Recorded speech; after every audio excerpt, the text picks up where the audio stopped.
నీళ్ళు తేటగా ఉన్నప్పుడు అడుగు భాగం కనిపిస్తుంది. నీ జీవితం తేటగా ఉన్నట్లయితే నీ హృదయం స్పష్టంగా కనిపిస్తుంది. చాలామంది హృదయాలు కలుషితమైపోయినాయి, పాపంతో నిండిపోయినాయి, అసూయతో నిండిపోయినాయి, అపవిత్రతతో నిండిపోయినాయి.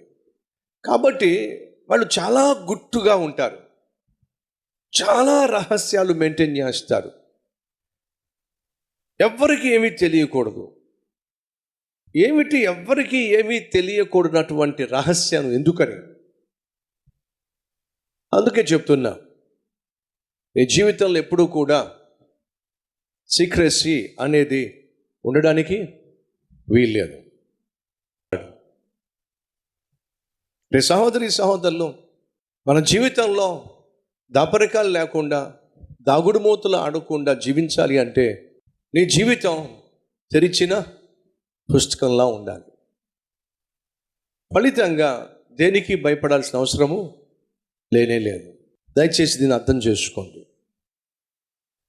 బైబిల్లో యేసుక్రీస్తు ఈ ఉపమానాన్ని చెప్పక మునుపు అంటున్నాడు, రహస్య జీవితం పెట్టుకోకండి అంటే అర్థం తెలుసా? రహస్య జీవితానికి కారణం ఏమిటి? చేసినటువంటి పాపం.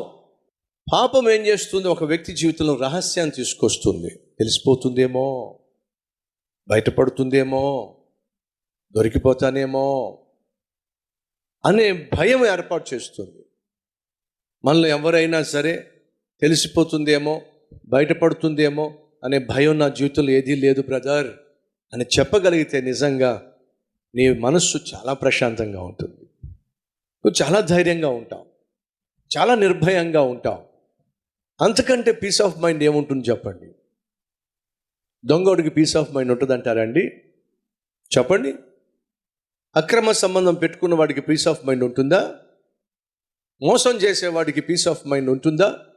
బైబిల్ సెలవిస్తుంది, దుష్టులకు నెమ్మది ఉండదు. సో సహోదరి సహోదరులు, జీవితంలో రహస్యాల గూడుగా ఉండకండి, రహస్యాల పుట్టగా ఉండకండి. నీ జీవితంలో ఎప్పుడైతే రహస్యాలు ఉంటాయో నీ నోటి నుండి అబద్ధాలు ఉంటాయి.